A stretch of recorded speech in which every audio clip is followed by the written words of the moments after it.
Hey, welcome everyone to the From the Shadows podcast. I am your host, Shane Grove. And before we get started with today's guest, I just want to remind everybody that if you want to find us on Facebook, we're at From the Shadows podcast, or you can find our forum page. It's called After the Shadows on Facebook. You could find me on Instagram at Shane Grove Author, or follow our From the Shadows podcast Instagram page. Or if you want to get a hold of us, tell us your story that you might want to come on air and share with us. You can do it the old fashioned way and go to the FromTheShadowsPodcast.com, hit the contact button, send me an email. I promise I'll read it and get back to you. We love to hear from everybody. So all those ways I said that you can follow us, you can get a hold of us. And we love the interaction, and we love to hear from you guys. Love the support. We love the suggestions for stories. So keep them coming. And which leads me to today's guest, who somehow on Facebook, she was told that she needed to talk to me. And this is probably whoever told her she might want to go back after this interview and smack her upside the head, or smack them upside the head. I don't know, but we're going to hope that they knew what they were talking about. So joining us today is Judy Jameson, and her official title, and she may correct me, is the spiritual mentor. So Judy, welcome to the From the Shadows podcast. I'm so glad that you agreed to come on. Oh yeah, I think it's going to be a blast. I don't even know. Like, I'm a psychic, and I know we're going to have fun. This is going to be fun. Listen, you're a psychic, and you don't even know if we're going to have fun. I don't know details as to what we're going to discuss, but I know it's going to be fun. So Judy, so tell me, because we just talked a little bit, but I am curious. I want to know, because I've had a lot of psychic mediums and spiritualist kind of people on the show that have shared their stories. I want to hear how you got into this, and I mean, I want to say line of work, how you got into this spiritual mediumship. Well, I think just like a lot of normal, quote unquote, whatever normal is, people, weird. I don't know who is on your podcast. Do I have to filter how I talk, or like every once in a while, like the word shit might come out, or is that okay? It just did. It's okay. There was no flashing lights or bells, so we're okay. Awesome. So I can just talk how I normally talk, because we can further a whole 5 minutes here. All of a sudden, like, I've always been intrigued, with probably a lot of your listeners, very intrigued by this kind of stuff. There was always a curiosity and a draw to it. And then, like I learned how to read my cards and meditate and all of that stuff, right? Which really still doesn't give you the holy shit, what the fuck is going on stuff. But the first time it really like slapped me upside the head, I think I was like 25 years old, and I was laying in bed next to my husband, who was sound asleep.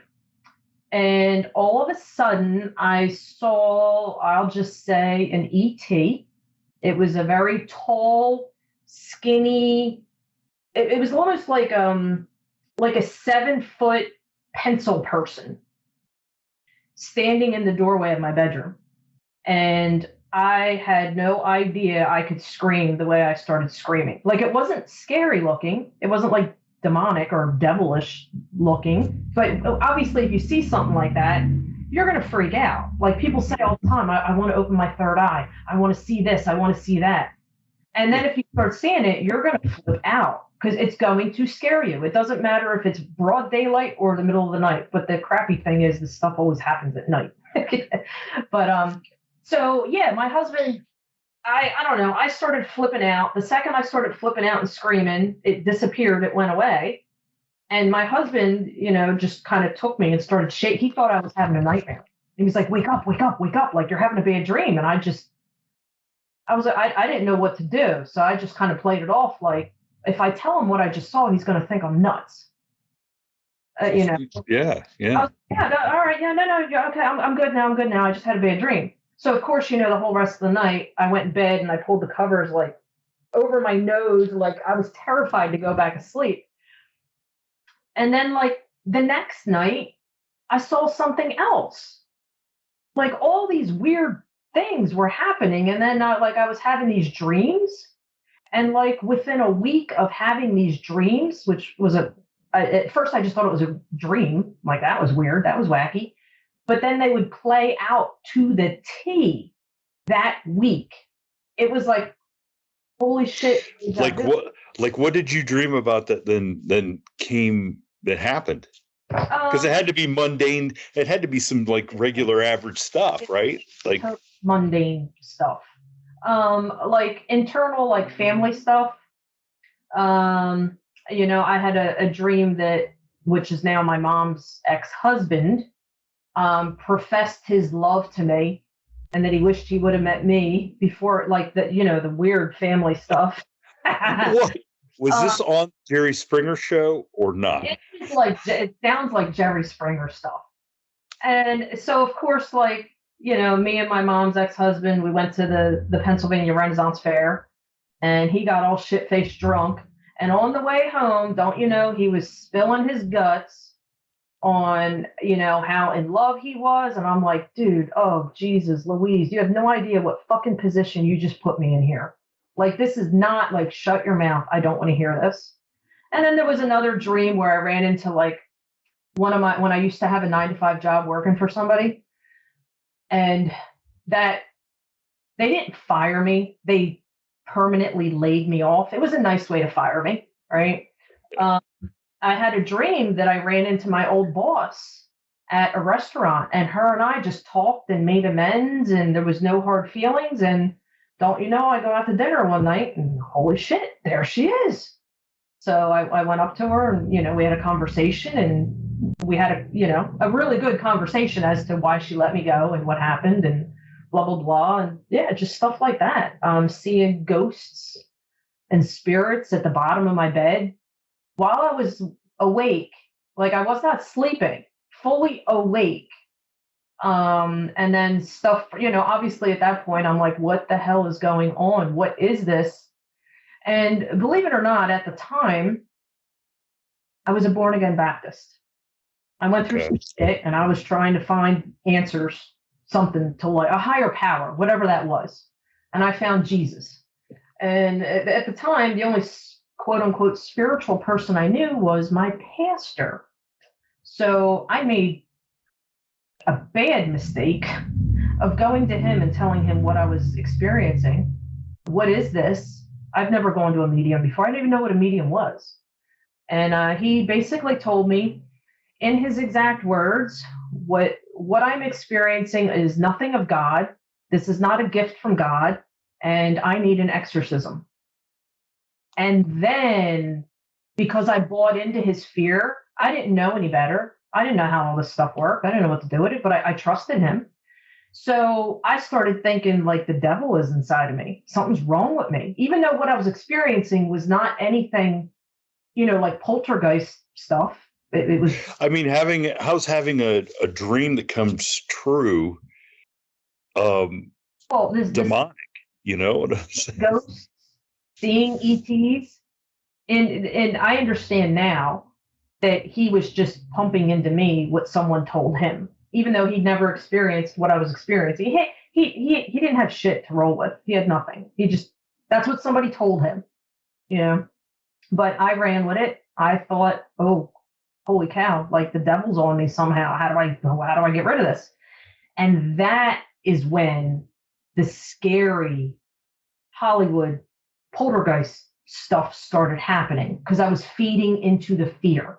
Instead of just enjoying the journey and experiencing what was going on and trying to make sense of it, I was solely focused on demonic stuff and the devil and possession and all the other scary stuff. And through feeding into that, I was attracting, I would hear, my bedroom was at like the second story, and I would wake up in the night and hear growling outside my window.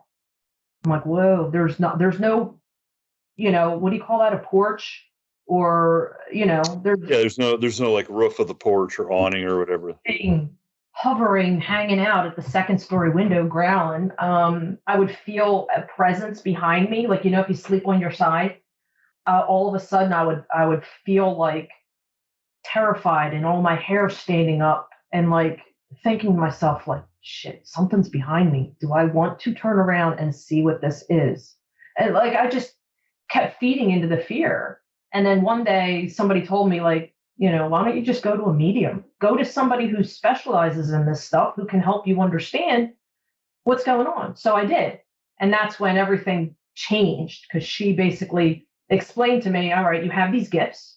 If you're experiencing weird stuff, you are intuitively or psychically gifted. Now it's just a matter of learning how to manage this stuff instead of it managing you. You claim ownership over it and control over it, as opposed to just shitting your pants and floundering in confusion woo-woo land and experiencing even more stuff. So, but yeah. I mean, that totally makes sense. So why do you think it, or do you have an answer? Like, why was it till you were 25 that this started happening? Or was it something that had happened when you were younger and you just didn't recognize anything? No, when I was younger, like I said, like a lot of people, I was always very intrigued by it. Like I grew up in an atheist household. My mom was like, there is no God, there's no life after death. Anybody who meditates, collects crystals, or does anything like that is weird. And I was like, well, then I guess I'm weird because I find that stuff very intriguing. And like I said, I learned how to meditate. I, learned how to read my cards, all that stuff. But it wasn't until I was pregnant with my last child. I refer to her as like my psychic activation baby. Because when I was pregnant with her, that is when like I started seeing things and having the premonitions and things went to a whole new, it wasn't just like shits and giggles entertainment. Let me meditate or let me read my cards. It was like a whole new level of holy fuck, I'm seeing stuff. Premonitions are happening. I like, wow, this is a whole new level of I don't even know what to do with this. So I needed help to understand what was going on. But yeah, it was when I was pregnant with my last child. That's when everything just went in a whole different direction. So you go talk to the psychic, and so she gives you some keys on how to manage this stuff. So what started happening then once you started getting a grasp of what was going on? Right. Well, first she explained that, you have these gifts. Now it's a matter of, do you want to learn how to work with these gifts and manage them? Or do you just want to completely turn it off and shoo it away? And I remember being torn, like, wow, this is really cool. Like I can probably do some really super cool stuff with this. And at the other time, I'm like, oh man, am I opening up a can of worms that I can't close? And something like if you listen to, your intuition, I just followed like, no, I really feel like this is a journey I got to go on. So she basically explained with the pastor telling me, I needed an exorcism. Needless to say, I never went back to that church again.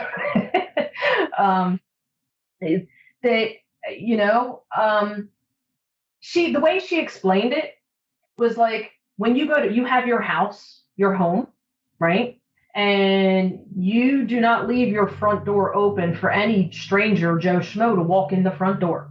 Okay. So the first thing that you got to understand and get under your belt is you have to have boundaries.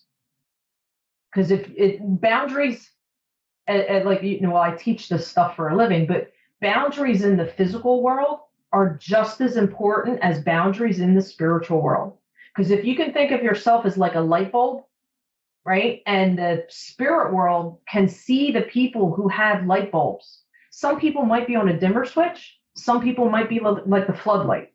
But the spirit world can see that. So they're going to go to all the little light bulbs, which are essentially people who these spirits will say, no, okay, if I continue to do these certain things or do something to get this person's attention, we might be able to have a dialogue for whatever.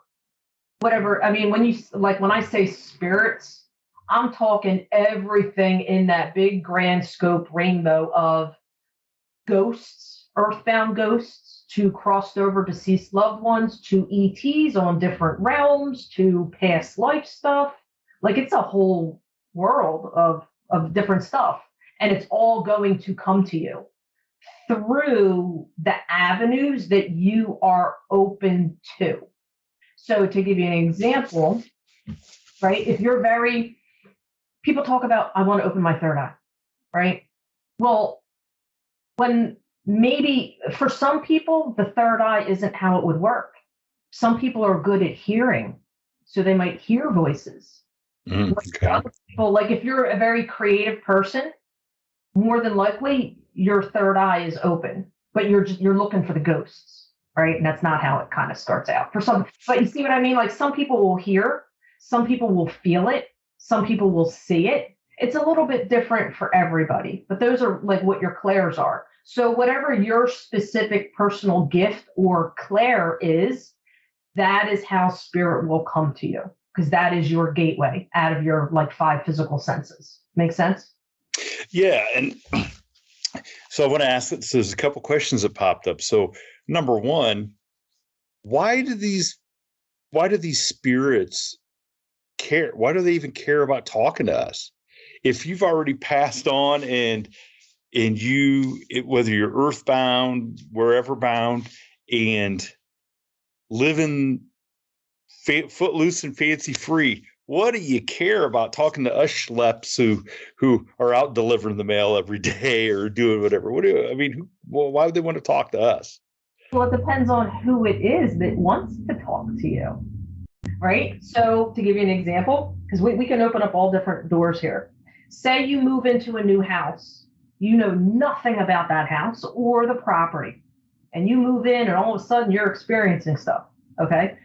More than likely, that is a quote unquote ghost, an earthbound spirit who has not crossed over into the light. So they're just kind of floundering, lost in their own world that is merging with ours. Okay, so that's one example. If you're going through some kind of major life transition or trauma, right? Your quote unquote spirit guides, some people call them guardian angels, right? There's all different terminology, but it's all basically the same.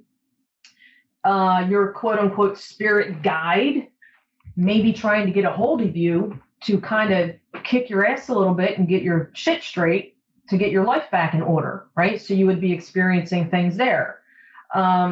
Some people say, you know, say your wife passed away 15 years ago, and you kind of closed yourself off to experiencing communicating with her, but something's going on in your life and now you're open.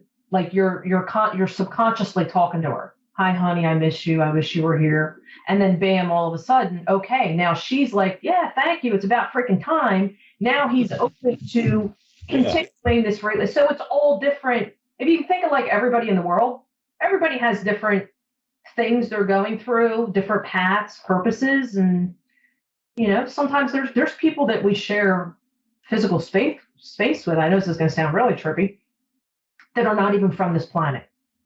They're in a physical meat suit, looking like you or I, blending in with the rest of the world.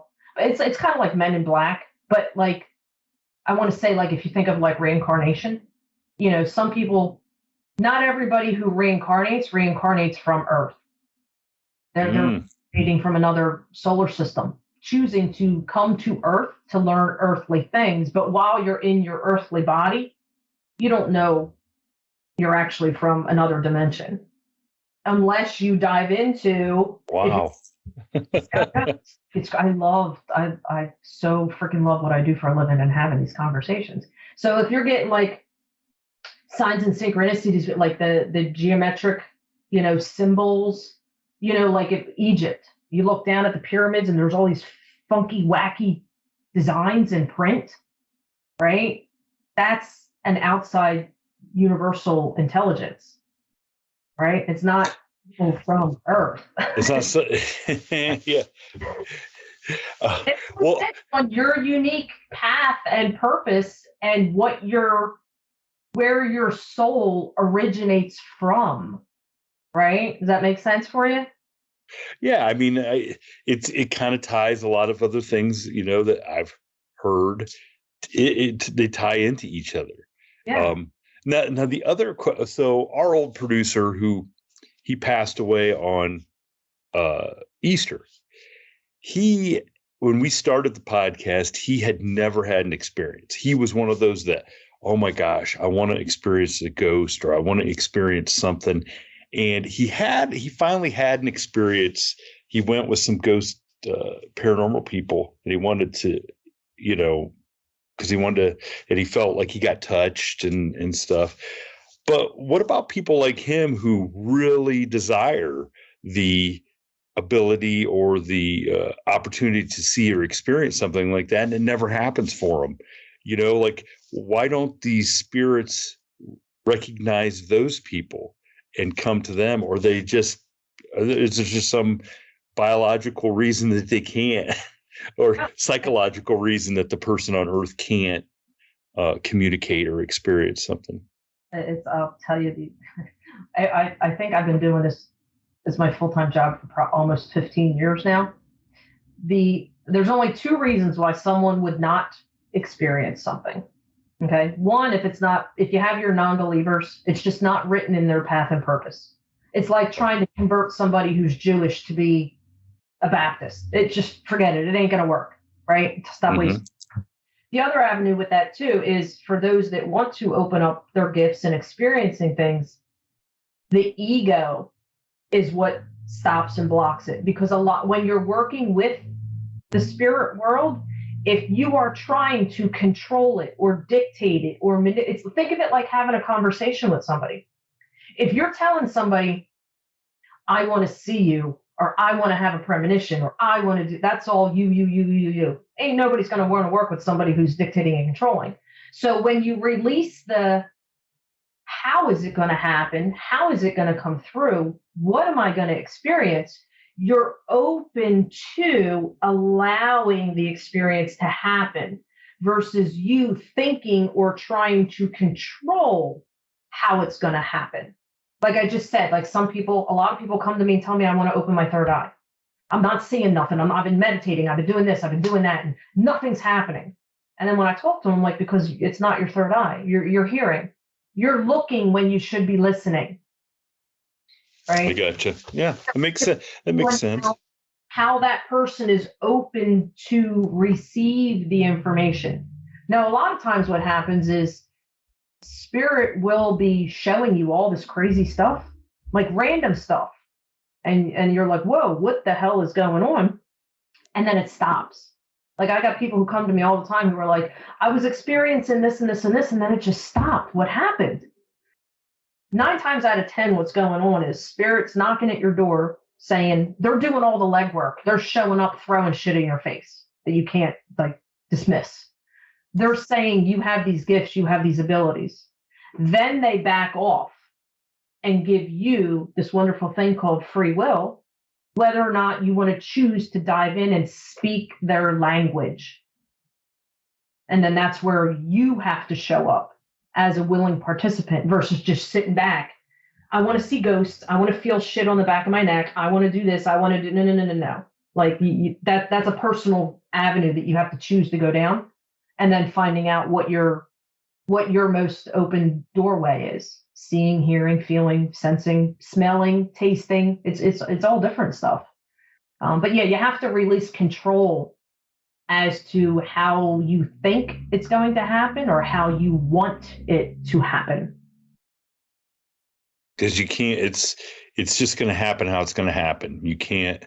A lot of people try and dictate it or control it. They're focused on, I want to see ghosts, and you're never going to see a ghost. Because, like I said, some people you should be listening. You're looking and you should be listening. Oh boy! So you get this. So you start working on your gifts, on your abilities. What kind of happens then with yourself? Like, how do you evolve? Like everybody starts somewhere. So when you discover what your I'll call it your doorway, your most dominant gift is, how spirit would easily come through. Because it's like you have to, if you meet, all right, think of spirit as someone who's deaf and you don't know sign language. There's going to be a communication barrier there. So either you need to learn how to read lips, or learn, you have to learn how to speak each other's language. Um, but yeah, so you just kind of, once you kind of, all right, so to give you an example for any of your listeners who are, if you're seeing things, okay, that lets you know your third eye is open. Even like your DIY craftsy creative people, or even like your builders, your carpenters, right? Mm-hmm. That's a third eye. If you can see if you could look at the world and see things from a different perspective, that lets you know your most dominant gift would be working with your third eye. If you're someone who's very into music, and you know how some people, they can just listen and then they get in front of the piano and yep. Right? That lets you know your most dominant gift would be hearing. A lot of people that I work with, they're empaths, they're feelers. They have this strong sense of empathy for others. That lets you know you would feel it, internally feel it, right? So kind of give you a starting point as to what area to focus on or start when it comes to bridging that. Because ultimately, I think if you want to work with spirit, it's to have a conversation. Unless people are, the other thing too, if there's people who want to try and do it just for shits and giggles or entertainment, they ain't going to get a whole lot of shit. And nothing's going to really happen. Because you're not taking it, you're taking it like a joke. Right? So again, when you look at spirit as, who wants to work with somebody who's going to look at you like a joke? They're like, no, this person's this is an asshole in a real life physical body. Let me go find somebody who really wants to talk to me. Right? So how did it evolve for you then personally? Like so you were seeing things already, right? So your third eye was essentially opened. You were seeing things. How did your abilities evolve, and how did you figure out that your kind of maybe calling was to help other people then? Well, the first thing I started doing was focusing on boundaries. Like it's going to sound weird, but when I started seeing things, I was always, I remember a point where I was like, okay, I enjoyed meditating. I liked reading my cards, right? Doing that kind of schmoozy stuff. And reading, let me ask, this is the card reading. Yeah. What exactly, for those of us who have never had our cards read, but we see it all the time in movies and stuff like that, what exactly is card reading, and how on earth can shuffling a deck of cards and just putting them out there like mean anything for somebody? So I'll say there's various different ways to communicate with spirit, quote unquote. Okay. Mm-hmm. Cards are just a tool. No different than your ghost hunters who have their electronic gadgets. That's their tool. Yeah. Okay? It's just a tool. That's it. And it depends on, again, no different than your ghost hunters who have I don't even know what the machines are called. Like EMF readers and stuff. It's a tool. That's the tool you are choosing to use to communicate. People who read cards, it's the same thing. It's just learning how to read cards, or meditation. It's all different tools to help bridge the communication barrier. That is it.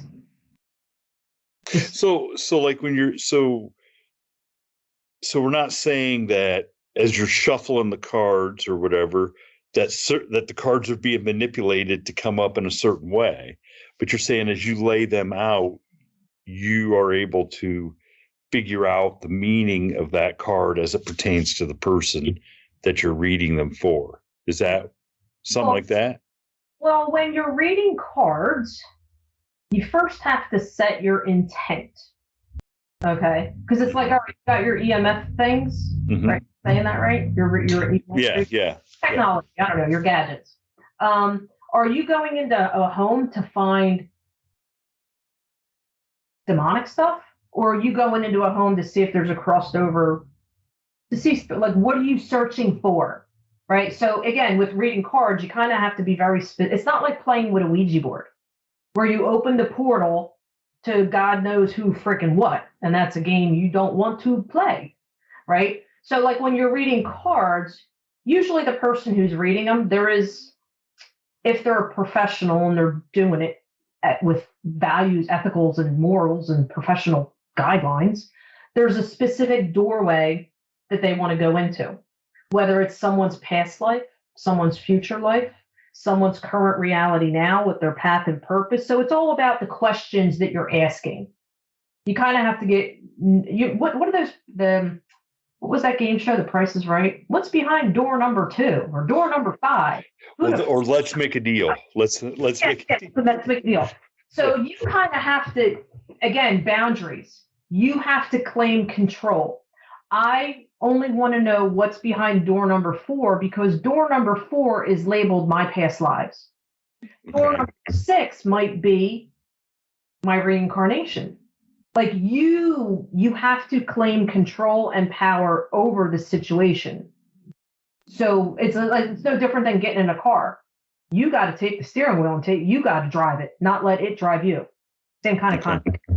All right. So that makes sense then. That to always kind of declare your intentions as you go into something like that.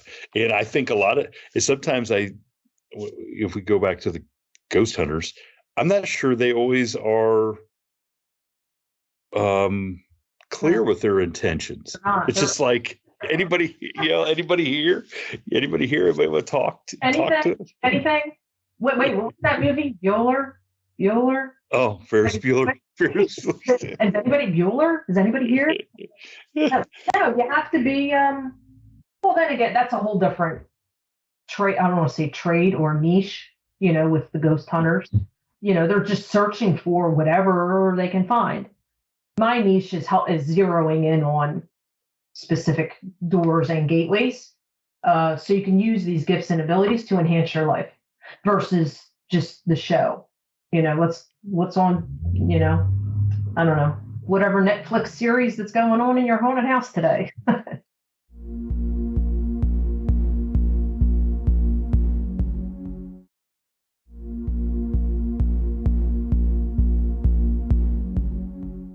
So as you started learning more about your gifts, was there ever a doorway that you opened up and you're like, oh, I wish I hadn't opened that up? Yeah, absolutely. When my pastor told me my gifts are not of God and I need an exorcism.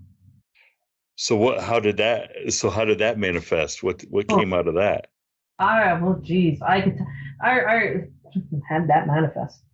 The more scared I got and the more I focused on the fear and the more I focused on the defense, how to defend myself, the worse it got. And I shit you not, there was one night where I was pinned to my bed. I couldn't move. I could not move. And there was another night where I felt like I was levitating like a couple inches off my bed. Like the weirdest shit. But it was when I went to that one medium, she wasn't just a medium, she was like what I do for a living now. But she was like, no, you set your boundaries. She's like, she's like, obviously there was ghosts in my house too. I didn't know that. I did not know somebody died in my house, right? When I bought the house, I lived along a water gateway. So when you think about before my town was even built, where does civilization go?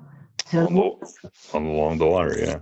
I went down this rabbit hole of investigating, going to the county clerk's office, and was there anything on my property? Like, what the fuck is going on? There was orbs in all of my photographs. Like, what? But yeah, so back to boundaries. Like, she asked me, she's like, are you okay with sharing space with spirit? And I'm like, yeah, I'm totally cool with it as long as they're good. As long as they're cool, they're good. No different than the physical world. You got your good, happy people and your assholes. It's the same thing on the spiritual side. Do you want to learn how to deal with the assholes, or do you only want to deal with the good stuff that's there to guide you and assist you. So I was like, no, I'm totally cool with it. I just don't want the scary shit. So I went home that night. I had some some holy water, right? I had some sage. I had some sea salt. I did all the paranormal shit, laying out the salt around the perimeter of the house. But I would say, like, only good, godly, loving spirit energy is welcome in my home. Anything else, there's the freaking door. Don't let it hit you in the ass. You are now banished forever off of my property. So I meant it when I said it. I was like balls to the wall serious. This is my house. This is my property. And anything who is not of good, godly, loving intent, poof, your ass is freaking gone. That's it. And it was weird because, and like, of course, I did that at night because I didn't want my neighbors to think, I was really woo. Who's this chick burning sage and sprinkling holy water? Like, I can only imagine what they would have thought. So I did it at night, all around my property. And it was crazy because I shit you not, the very next day, the whole house, again, if you're feeling, right? Remember I was saying some people say something, all different, it comes in all different ways. The whole energy in my house felt totally different. It was calm. Like it felt good. So then it was like, okay, we got that boundary established. Then the other thing was seeing things, like there was this one time, 2 times in one night, I had 2 different ghosts appear at the foot of my bed. One came in, like cigarette smoke. It kind of also in a ball, but it shifts. It looked like super bright white glowing cigarette smoke. And when it came in real slow at my bedroom door. And when it got to the bottom of my bed, it stopped and it changed shape. And the shape of it turned into a hand, but not like a scary, creepy. It looked like a Mickey Mouse glove. Like it was weird. And when it changed shape and started coming up, when it got to like my knees, again, I just freaked out and lost it. I started screaming and it went away. All right. A couple hours later, I see this silhouette of a man, and he had no legs. He looked lost. He looked confused. He was all white, like see-through white. And he just was like a nomad. And he just kind of came in and just kind of went right out. And I was like, what the hell was that? And then I did some research in here because I noticed how he looked, his beard. It turned out it was the guy who died in my house. That's who I saw. And then it was like, okay, I need sleep. This stuff is like, it's interfering with my life. And I stated a boundary out loud. Like, look, I know you're here. Okay. I'm totally cool with you being here. I don't mind sharing space with you. I cannot handle seeing you. Please just talk to me in another way because I can't handle seeing you right now. I wasn't ready for it. And they listened. They stopped presenting themselves. So then they would come in a dream, or some weird sign, or orbs would show up in the photos of my family photos in the house. Like, boundaries. State if you're dealing with a friendly or lost spirit, anything that's not demonic, they're going to listen to you. They want to have a dialogue somehow. They don't want you to be like, give them the finger. Well, that's why I wanted to ask. So I was going to ask, like, why on earth do they listen to anything you have to say? But you just answered the question. If it's somebody that is seeking your help, of course they're going to want to keep you helping. So what happens then when a demonic thing comes and isn't obviously going to listen to you? How do you combat that? I mean, by you saying I don't want a demonic presence here, does that mean they're just automatically going to stay away, or do you have to keep reaffirming that? No, something that I've learned over years of doing this. Again, if there's demonic stuff going on, okay, you got to get really solid and firm with your boundaries. Like, this is my house. Like, if some, I don't know, a burglar came in your house, right? Like, you're gonna claim your power over it. It's your house, not theirs, right? So asserting your power and authority takes away fear. If you think of it like a bully, what do bullies do? If they know they're getting to you and they're messing with you and they're triggering you, they're going to keep freaking doing it. So if you look at it like you set your boundary, right? The other thing too is not feeding into it. So to give you an example, if you start focusing on positive love and light, so to give you or get more specific example, the teacher and me coming out, right? Concrete examples. If there's something going on in your home, right, that just you don't like it, it don't feel good, it doesn't feel anything good. Obviously, go set your boundaries, do some woo-woo stuff, right? But the other thing too is you want to inject happy because it's energy. Energy is your emotions. A lot of people don't understand that. People, how do I increase my frequency, or what are your emotions at? If you're scared and you got anxiety, oh, they love to feed off that, right? That's the bully's ammo. So if you started injecting very happy things, your energy gives off happiness. So, looking at your family photos on the wall, oh, I remember that day. That was a great day. Guess what? Your aura, your energy just got a little wider. And what do the vampires not like? The light. If you think of the light like stuff, it's the vibe. You're naturally, because you're injecting and tuning into all that happiness. Have a family get together and somebody plays some stupid board game where everybody's laughing. Oh, what do the vampires hate? They hate laughter and happiness. So instead of focusing on the defense, I need crystals, I need sea salt, I need holy water, I need prayers. No, focus on injecting happy. And it's going to naturally push away to the point where that stuff isn't even going to entertain with you anymore because the bully knows it's not getting to you. This household, these people, they're too happy. They're not. Let me go to the next house. Maybe they're miserable and scared. I could go pick on them, right? Does it make sense? It's an easy concept. Now, what if can you get rid of stuff no matter what? Like, what? I mean, is there any cases where there is a spirit, especially bad, that is entrenched somewhere because of an event or something that happened that you just can't get rid of them? That they're gonna. Yeah. So the reason they would be latched onto you is like the person needs, I don't want to say an exorcism, but a healing. In the spiritual community, we talk about like healing, love your. So, all right, I'll give you an example. My brother had a demon attached to him for a long time.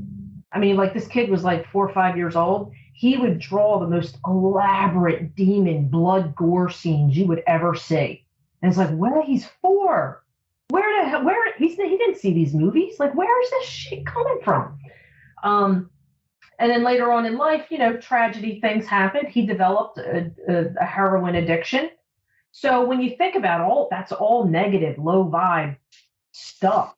So he essentially, you could say, had a demon attached to him, and that demon had the steering wheel of his life.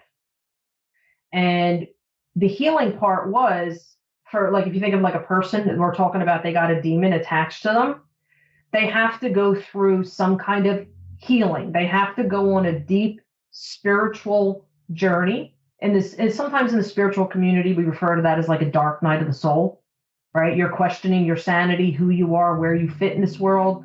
It's a deep, dark place. And generally down there is when you find your own demon. A lot of people will separate it without understanding. We all have our own internal demons within us. Sometimes them demons, they are manifesting as something else. And it's really you fighting with yourself. Something you don't want to let go of or heal. Some kind of tragedy or internal baggage that you're still holding on to. Whether you need to forgive yourself, it's all kinds of stuff, all kinds of crazy stuff. But if you're experiencing something like that, go on a deep soul dive to evaluate your fears, your beliefs, because a lot of times it's not even yours. It's your parents or somebody else's shit that you absorbed. Like the example, when my pastor told me I needed an exorcism, I ran with that like it was a fact and I absorbed it. It wasn't even my bullshit to carry. And I ran with it, right? So it's the same thing. So if that demonic stuff is latched onto you, you have to go through your own internal. It's like healing, the therapy. And you'll find that when you release because your internal demon and that demon made friends and they don't want to let go of each other. There's part of you, like sometimes people hold on to their shit and don't want to let it go. They don't want to forgive. They don't want to move on. They don't. So that's like an internal subconscious thing that a lot of people are not aware of. So when you go through that healing journey, you release that stuff. They all go bye-bye because you shed away all of your garbage and allowed yourself to step into your true soul, your true path and purpose, not your worldly programming. Does that make sense for you? Yeah. I mean, I totally. So is that the case then for even for like a real evil like person that was an evil person on Earth that may have died somewhere and their spirit is in a location now? They're not necessarily a demon, but no, they're not a demon. The demons, like people misuse some of the terminology. Yeah. Like demon is they've never had a physical life. Their whole job is to create hell on earth for people. Right? Yeah. But somebody that was, because I've always heard, and maybe you have a different idea of this, but I've always heard basically the kind of person you are here on Earth, that's what your spirit's going to be kind of like.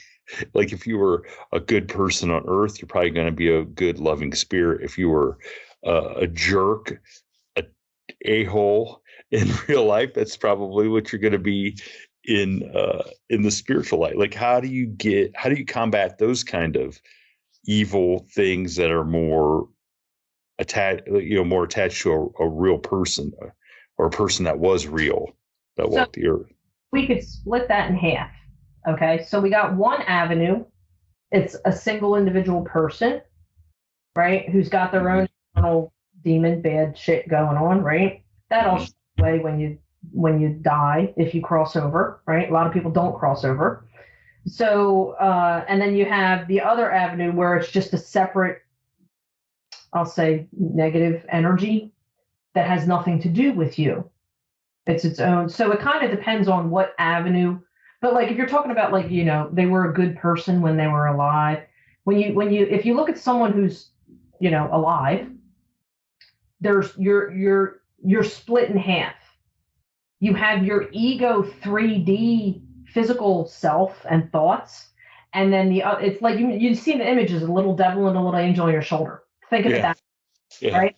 Yeah. Within you, there's two personalities. There's the devil, which is the programmed version, how you were raised, how social media or society tells you to be, what's right and what's wrong. And then you got the angel, which is your intuition. And the two of them are always at battle.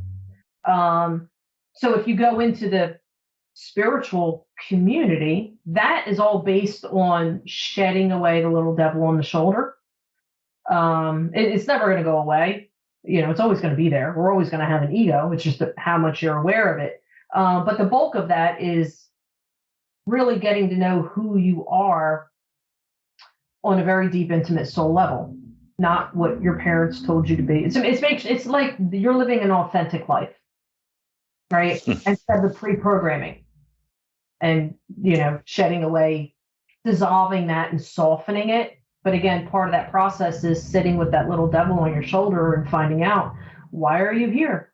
What's keeping you here? What is it that you want? And when you get those answers, now you know how to release it. So it's like, doesn't the little devil just want to have fun and want you to have fun too, right? Isn't it? The little devil has all kinds of quirky purposes there, but ultimately what it's trying to do is keep you safe. Sometimes safe to the little devil is going out and getting all fucked up on drugs or alcohol to avoid facing something that they don't want to face, right? It's all that, you know what I mean? Yeah. So the little devil on your shoulder, essentially, it's like that mom who suffocates her kids and won't let them leave the house and go into their adulthood because she's so afraid of what's going to happen when they leave the house. So that little demon, the little devil there, is essentially hurting you. It's not helping you. But a lot of us run listening to that little ego devil without even being consciously aware of it. I get what you're saying. I'm picking up what you're putting down. Okay.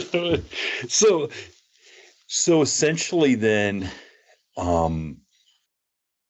almost everybody maybe has the possibility of having some sort of ability if they can get in touch with it and are able to.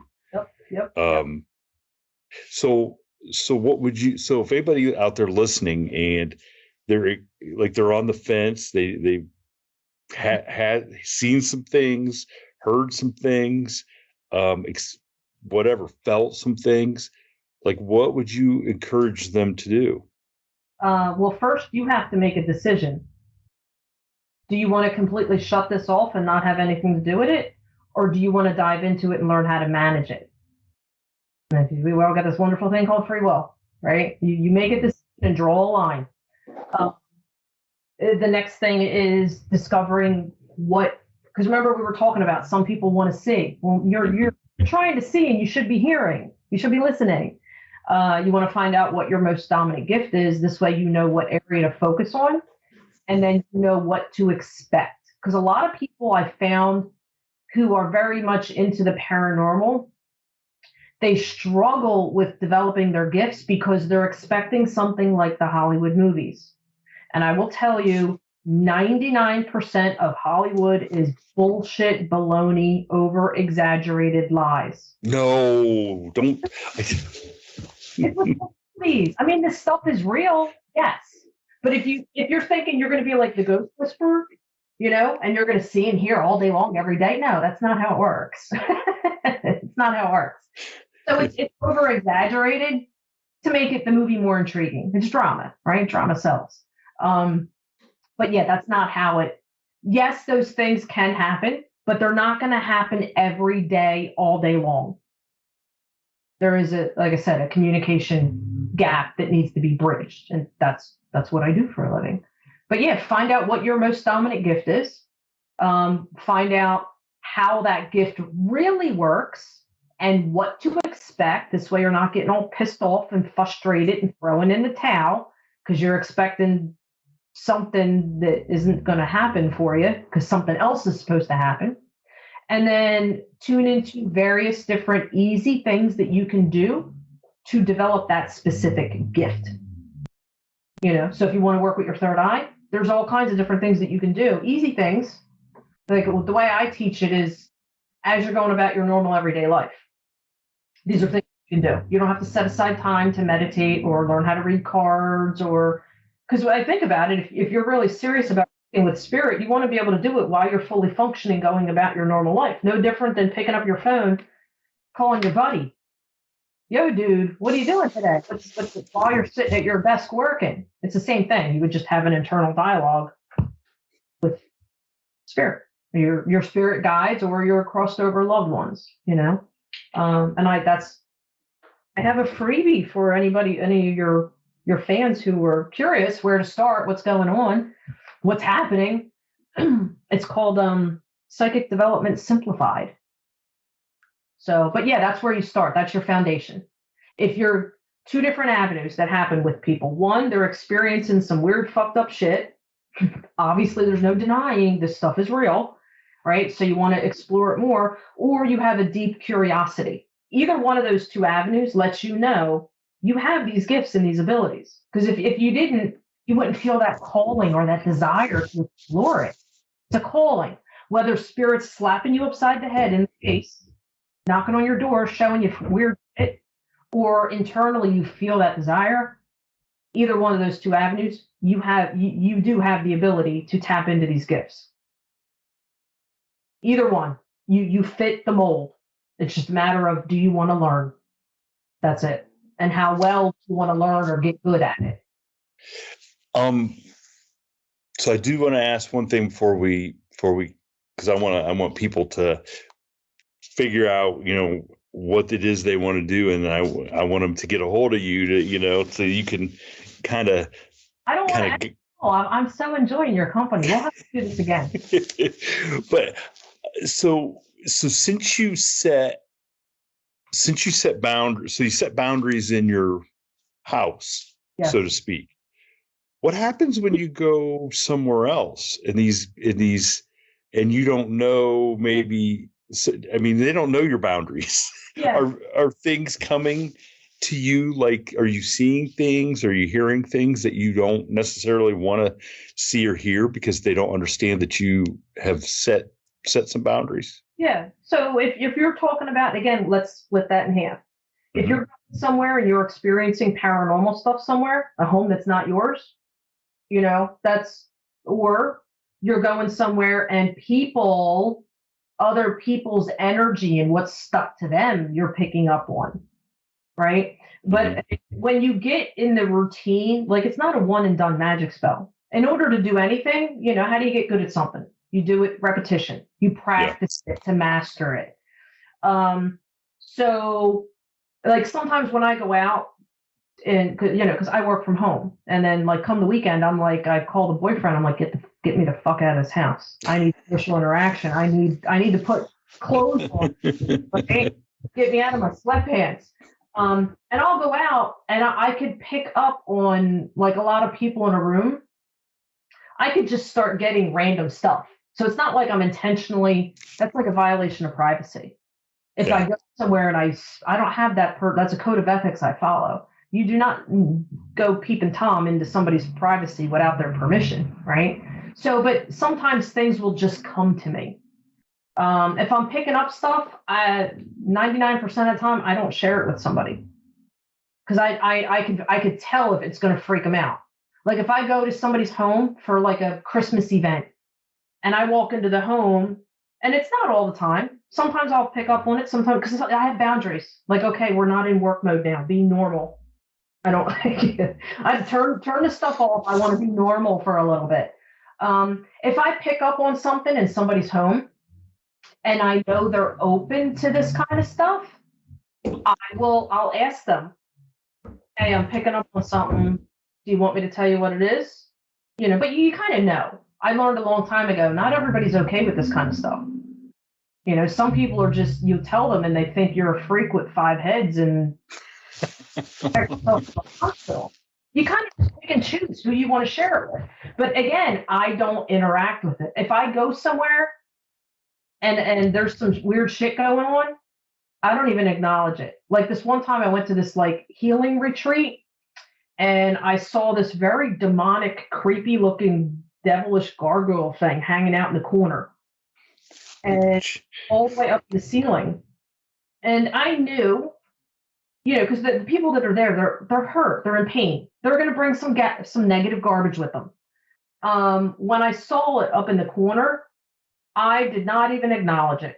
I saw it out of the corner of my eye, and I'm like, you know what? I'm not fucking with that. I'm not playing that game.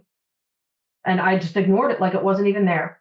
So it's like the bully was like, she's not interested in playing. I'm not going to play. And somebody else in the group was like, holy shit, what the hell is that? I'm like, okay, there you go. You found her. It ain't me. Just don't entertain it.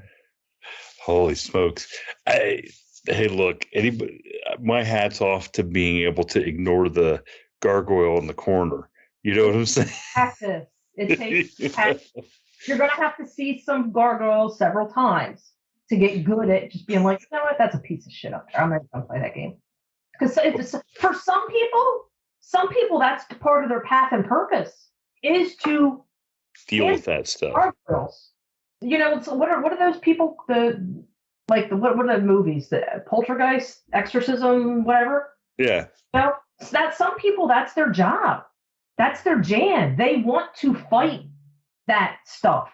I have no. That's not my interest. I have no desire to do it, to fuck with that. I'd rather tap into other big, more beneficial things than.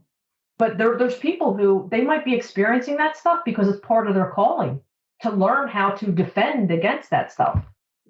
Yeah, I can see it'd be a different, because there are people, just like people want to go serve the country and, fight and stuff to defend. And there's other people that, want to help in other ways. And I can see how that is kind of, there's people built like that. Yes. But like I can say, like I was experiencing that stuff for a reason. It wasn't so I could learn how to fight it, because I don't want to play fuck with no demons, right? I'm not interested. But what it did teach me, if I can handle something scary and demonic that is not fucking me up, there ain't nobody in the physical world who can touch me with a 10-foot fucking pole. Because if I can handle that shit, you got your narcissists, your rapists, your psychopaths, your murderers. There's some evil people we share space with, Mm-hmm. I don't, as someone who is, I'll say, a reformed people pleaser, empath, I got taken advantage of a lot as an individual, and once I learned through that scary shit how to defend myself and protect myself and step into who I am as a soul, people in the physical world, the assholes, they don't even faze me. It just doesn't even faze me no more. I don't play that game. Hey, you know what? I think a lot of people then might benefit from seeing some gargoyle demons in the corner if it helped them on a day-to-day level dealing with some of the stuff that probably really affects them more than the demon in the corner, than the demon in the corner. If it's something's going on, it's going on for a reason. And it's not to punish you. I look at like shitty situations as opportunities. This is an opportunity to learn. It's an opportunity to grow. It's an opportunity to get stronger. Right. So I'm real good at reframing, again, it all stems from all that scary, my pastor telling me I need an exorcism. The more I learned how to flip and reframe how I was looking at it, the more my energy changed. And the byproduct was, just naturally deflecting all of that stuff. But it does take practice. So. Well, I'll tell you what, I've learned some good stuff. Good stuff in this. I mean, it's. I'm glad that you've really explained some stuff really well, and kind of shed some light on some stuff. And I hope the people listening, everybody listening, I hope I ask some good questions that help them. And if they have questions that they want to ask of you or get some guidance from you, let's tell everybody how to find you so that they can maybe learn some more from you. Well, I will say I have to get something clear though. Like my jam is not teaching the paranormal stuff. Mm-hmm. The people that I like to work with are those who want to bridge the communication gap. They want to use their gifts to create a better life for themselves. But yeah, so anybody can learn how to do this stuff, but